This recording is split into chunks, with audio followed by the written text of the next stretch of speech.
नमस्कार दोस्तों, crime stories channel पर आपका स्वागत है। दोस्तों, आज की जो ये क्राइम की घटना है वो है गोरखपुर उत्तर प्रदेश से। 17 अक्टूबर 2016 की सुबह जिला गोरखपुर के चिलवा ताल के महेसरा पुल के नजदीक जंगल में एक पेड़ के सहारे एक साइकिल खड़ी देखी गई, जिसके कैरियर पर एक बोरा बंधा था। बोरा खून से लथपथ था, इसलिए देखने वालों को अंदाजा लगाते देर नहीं लगी कि बोरे में शव हो सकता है। शव होने की संभावना पर ही इस बात की सूचना थाना चिलवाताल पुलिस को दे दी गई थी। सूचना मिलते ही थाना प्रभारी इंस्पेक्टर राम बेलस यादव पुलिस बल के साथ घटनास्थल पर आ पहुंचे थे। बोरे से उस समय भी खून टपक रहा था। इसका मतलब था कि बोरा कुछ देर पहले ही साइकिल से वहां पर लाया गया था। उन्होंने बोरा खुलवाया तो उसमें से एक आदमी का शव निकला। मृतक की उम्र 35-36 साल की रही होगी। उसके सिर पर किसी वजनदार चीज से वार किया गया था। वो रंगीन सैंडो बनियान और लुंगी पहने हुए था। शायद रात को सोते समय उसकी हत्या की गई थी। पुलिस को शव की शिनाख्त कराने में जरा भी दिक्कत नहीं हुई।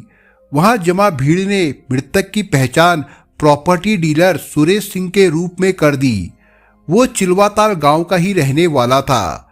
पहचान होने के बाद राम बेलास यादव ने मृतक के घर वालों को सूचना देने के लिए 2 सिपाहियों को भेजा। दोनों सिपाही मृतक के घर पहुंचे तो घर पर कोई नहीं मिला।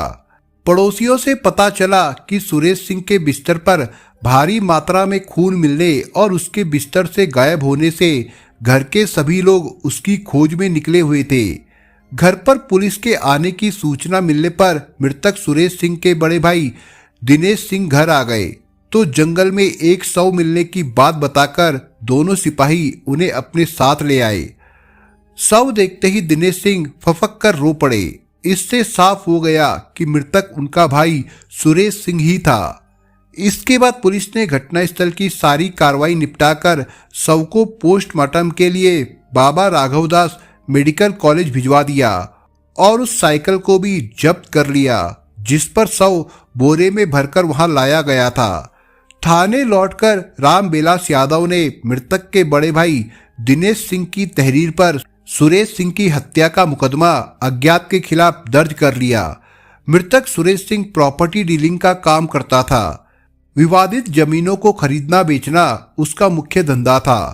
पुलिस ने इसी बात को ध्यान में रखकर जांच आगे बढ़ाई, लेकिन उसका ऐसा कोई दुश्मन नजर नहीं आया जिससे लगे कि हत्या उसने कराई है। ये हत्याकांड अखबारों की सुर्खियां बना तो एसएसपी रामलाल वर्मा ने एसपी हेमराज मीणा को आदेश दिया कि वो जल्द से जल्द इस मामले का खुलासा कराए। उन्होंने सीओ देवेंद्रनाथ शुक्ला और थाना प्रभारी राम बेलास यादव को सुरेश सिंह तथा उसके घर परिवार के आसपास जांच का घेरा बढ़ाने को कहा, क्योंकि उन्हें लग रहा था कि ये हत्या दुश्मनी की वजह से नहीं बल्कि अवैध संबंधों की वजह से हुई है। क्योंकि मृतक को जिस तरह बेरहमी से मारा गया था, इस तरह लोग अवैध संबंधों में ही नफरत में मारे जाते हैं। इसी बात को ध्यान में रखकर जांच आगे बढ़ाई गई तो जल्द ही नतीजा निकलता नजर आया। किसी मुखबिर ने बताया कि पिछले कई सालों से सुरेश सिंह की अपनी पत्नी से पटती नहीं थी। दोनों में अक्सर लड़ाई झगड़ा होता रहता था और इसकी वजह सुरेश सिंह का सगा भतीजा राहुल चौधरी था, क्योंकि उसके अपने चाची राधिका से अवैध संबंध थे। घटना से सप्ताह भर पहले भी इसी बात को लेकर सुरेश और राधिका के बीच काफी झगड़ा हुआ था। तब सुरेश ने पत्नी की पिटाई कर दी थी, जिससे नाराज होकर वो बच्चों को लेकर मायके चली गई थी।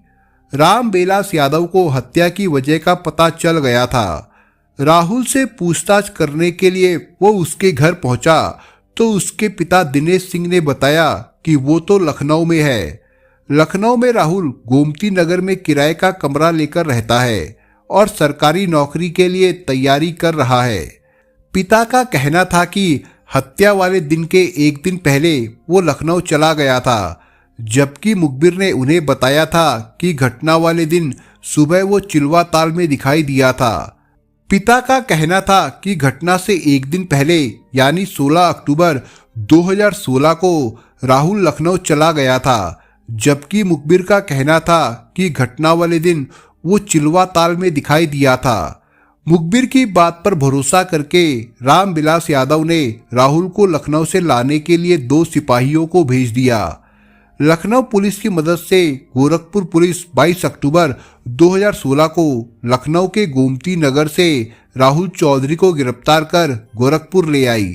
थाने लाकर उससे सुरेश सिंह की हत्या के बारे में पूछताछ की गई तो उसने बिना किसी हिला हवाली के चाची से अवैध संबंधों की वजह से चाचा सुरेश सिंह की हत्या का अपना अपराध स्वीकार कर लिया। राहुल ने चाची के प्रेम में पड़कर चाचा की हत्या की जो कहानी सुनाई वो कुछ इस प्रकार से थी। उत्तर प्रदेश के जिला गोरखपुर के थाना चिलवा ताल में सुरेश सिंह पत्नी राधिका सिंह और 6 साल के बेटे के साथ रहता था। उसका बड़ा भाई था दिनेश सिंह, राहुल उसी का बेटा था। दोनों भाइयों के परिवार भले ही अलग अलग रहते थे, लेकिन रहते एक ही मकान में थे। सुख दुख में भी एक दूसरे की सहायता करते थे। गांव वाले भाइयों के इस प्रेम को देखकर मन ही मन जलते थे। सुरेश सिंह चेन्नई में किसी प्राइवेट कंपनी में नौकरी करता था, लेकिन पत्नी राधिका बेटे के साथ गांव में रहती थी। वो साल में 1 या 2 बार ही घर आ पाता था। उसके ना रहने पर जरूरत पड़ने पर घर के छोटे मोटे काम उसके बड़े भाई का बेटा राहुल कर दिया करता था।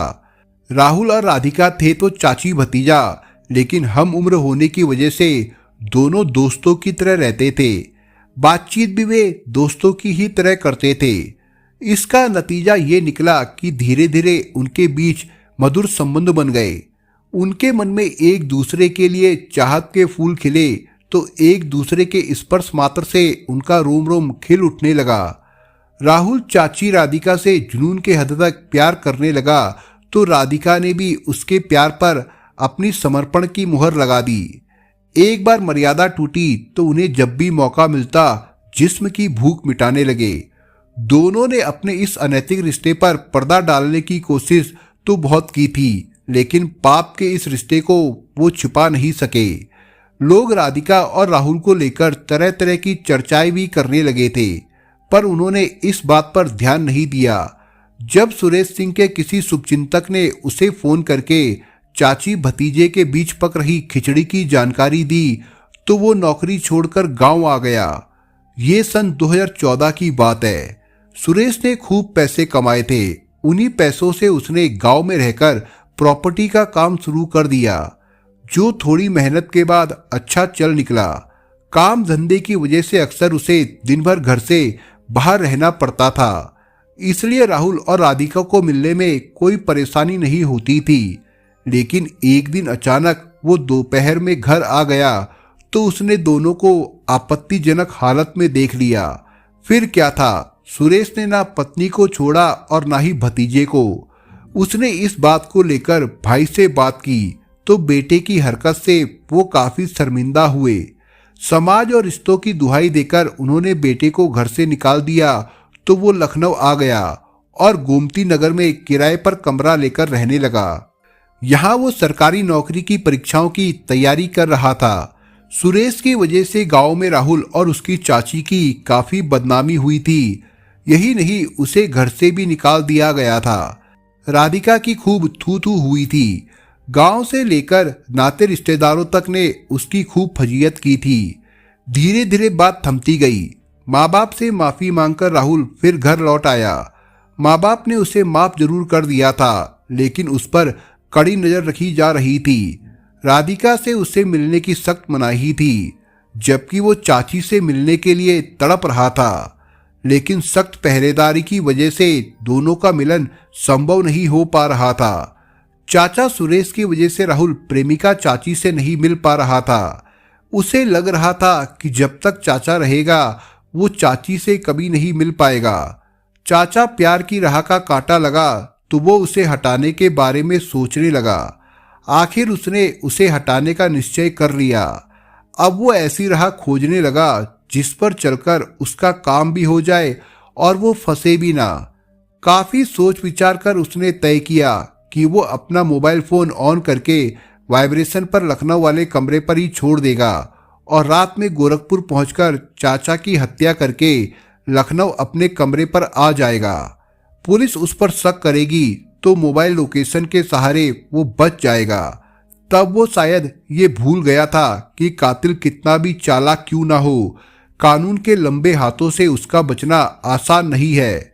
राहुल जब से घर आकर रहने लगा था, सुरेश और उसकी पत्नी राधिका के बीच उसे लेकर अक्सर झगड़ा होता रहता था, जबकि इस बीच राहुल एक बार भी चाची से नहीं मिला था। रोज रोज के झगड़े से परेशान होकर राधिका नाराज होकर बेटे को लेकर मायके चली गई थी। राधिका के चली जाने से राहुल काफी दुखी था। उसका मन घर में नहीं लगा तो 16 अक्टूबर को माँ बाप से कहकर वो लखनऊ चला गया। चाची से ना मिल पाने की वजह से राहुल तड़प रहा था। तड़प की वेदना से आहत होकर उसने योजना को अमली जामा पहना दिया। योजना के अनुसार 17 अक्टूबर की शाम 4 बजे इंटरसिटी ट्रेन से वो गोरखपुर के लिए चल पड़ा। रात 11 बजे के करीब वो गोरखपुर पहुंचा। स्टेशन से टेम्पो लेकर वो चिलवा ताल के बरगादवा चौराहे पर पहुंचा और वहां से पैदल ही घर पहुंच गया। उसे घर तो जाना नहीं था, इसलिए सबसे पहले उसने पिता के कमरे के दरवाजे की सिटकिनी बाहर से बंद कर दी ताकि शोर होने पर वो बाहर ना निकल सके। इसके बाद पीछे की दीवार के सहारे वो सुरेश सिंह के कमरे में पहुंचा, जहां वो गहरी नींद सो रहा था। उसे देखते ही नफरत से राहुल का खून खौल उठा। उसे पता था कि चाचा के घर में लोहे की रॉड कहाँ रखी है। उसने लोहे की रॉड उठाई और पूरी ताकत से सुरेश सिंह के सिर पर 3 वार करके उसे मौत के घाट उतार दिया। राहुल को भरोसा हो गया कि सुरेश की मौत हो चुकी है, तो उसने घर में रखा बोरा उठाया और उसी में उसके शव को भरकर रात के 4 बजे के करीब बाहर झांक कर देखा कि कोई देख तो नहीं रहा। जब उसे लगा कि कोई नहीं देख रहा है, तो उसने सुरेश की ही साइकिल पर उसके शव वाले बोरे को कैरियर पर रखकर जंगल की ओर चल पड़ा। लेकिन जब वो झील की ओर जा रहा था, तभी एक ट्रैक्टर आता दिखाई दिया। उसे देखकर वो घबरा गया और साइकिल को एक पेड़ से टिकाकर भाग गया। ट्रैक्टर पर बैठे एक मजदूर ने उसे भागते देख लिया तो उसने उसका नाम लेकर पुकारा भी, लेकिन रुकने के बजाय राहुल बरगदवा चौराहे की ओर भाग गया। वहां से उसने टेम्पो पकड़ी और गोरखपुर रेलवे स्टेशन पहुंचा, जहां से ट्रेन पकड़कर लखनऊ स्थित अपने कमरे पर चला गया। उसने चालाकी तो बहुत दिखाई, लेकिन वो काम ना आई और पकड़ा भी गया। राहुल चौधरी की निशानदेही पर पुलिस ने हत्या में इस्तेमाल की गई रॉड बरामद कर ली थी। पूछताछ के बाद राहुल को अदालत में पेश किया गया, जहां से उसे जेल भेज दिया गया था। राधिका भी पति की हत्या की खबर पाकर ससुराल आ गई थी। राहुल ने जो किया था उससे उसे काफी दुख पहुंचा, क्योंकि उसने राहुल से कभी नहीं कहा था कि वो उसके पति की हत्या करके उसे विधवा बना दे। राहुल के माँ बाप भी काफी दुखी है। उन्होंने राहुल से अपना नाता तोड़कर उसे उसके हाल पर छोड़ दिया है। दोस्तों, आप अगर चैनल पर नए हो तो आप चैनल को सब्सक्राइब करने के साथ कमेंट बॉक्स में इस कहानी के बारे में अपने विचार जरूर लिखिएगा। मिलता हूं एक नई कहानी के साथ, तब तक के लिए अपना ख्याल रखिएगा। धन्यवाद।